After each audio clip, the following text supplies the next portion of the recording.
Hello guys! So ano nga ba yung mga na-prepare ko para sa aking fiancé visa or K1 visa para sa US Embassy. So ito po yung sa akin. This is for my personal documents. This is for my fiancé's documents, and this is proof of ongoing relationship. Pinabookbind ko na lang po siya na ganyan. Pinag-isa ko na lang. So sa aking personal documents, ito siya. Yan po yung mga nilalaman nito. So yung DS-160, MBR, passport. Ito yung with bio page po ito ha. With original passport and with bio page.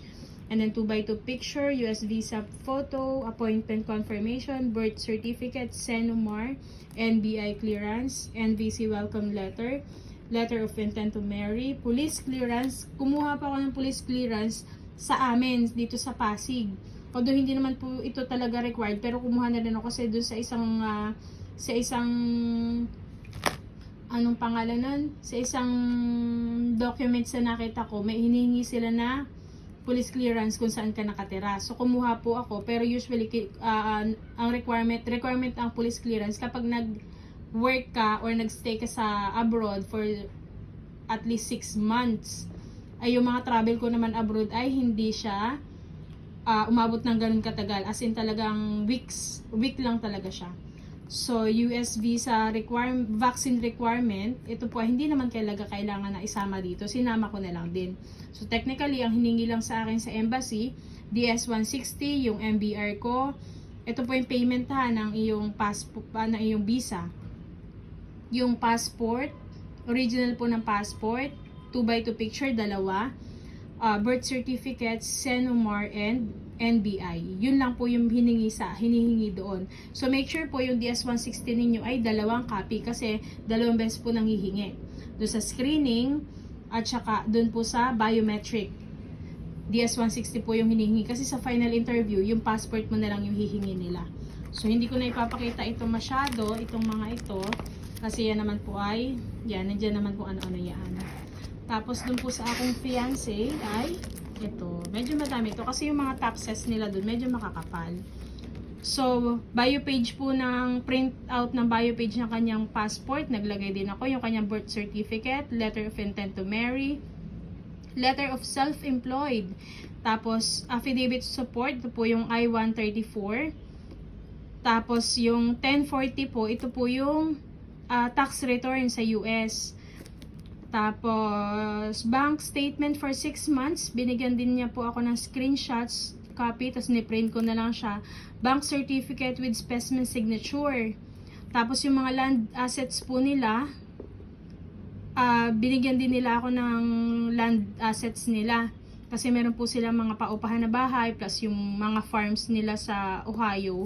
So, pinadalhan nila ako ng copy niyan. NOAA 1, NOAA 2, tapos yung case ready note na notice screenshots lang. Ito naman kasi yung final nila during yung first filing nila doon, kasi doon talaga fina-file ang visa sa Ohio, sa Texas, pinapadala sa Texas sa USCIS. So although ni-print ko na rin, wala naman pong hiningi si consul or kahit si pre-screening ng any documents from dito. Wala siyang hiningi. All documents na hiningi niya ay sa akin lang. Personal documents ko lang po. Tapos, ito naman, ito po yung sinasabi ko sa inyo kanina na portfolio naming dalawa.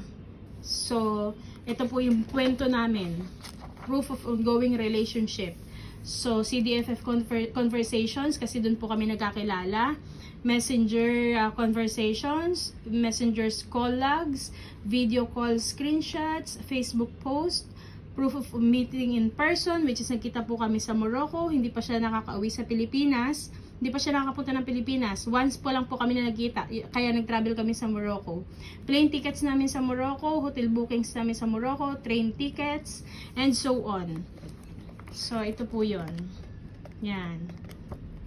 Nakalagay po dyan. O kung ano-ano yung mga sinama namin na documents sa Morocco. Ito po yung mga yung mga pictures namin sa Morocco. Ayan. Detailed naman siya kung kailan siya at kung saan. Yan. Kalagay po siya. Tapos ito yon. May binder naman na ganyan. Nilagay ko ng binder. Ito po yung Facebook post. Yan.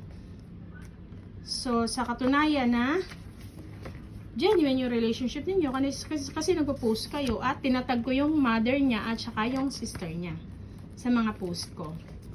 Yan. Ito po yung yan. Ganyan. Ito naman po yung screenshots ng video calls sa Messenger. Since sa Messenger kami nagko-communicate. Tapos ito po yung unang conversations namin sa CDFF or sa dating site. Ayan. Since diyan po kami nagkakilala. Sinama din po namin yun. Okay po. Okay, thank you po. Good luck po sa mga nagre-ready din para sa kanilang fiancé's visa interview.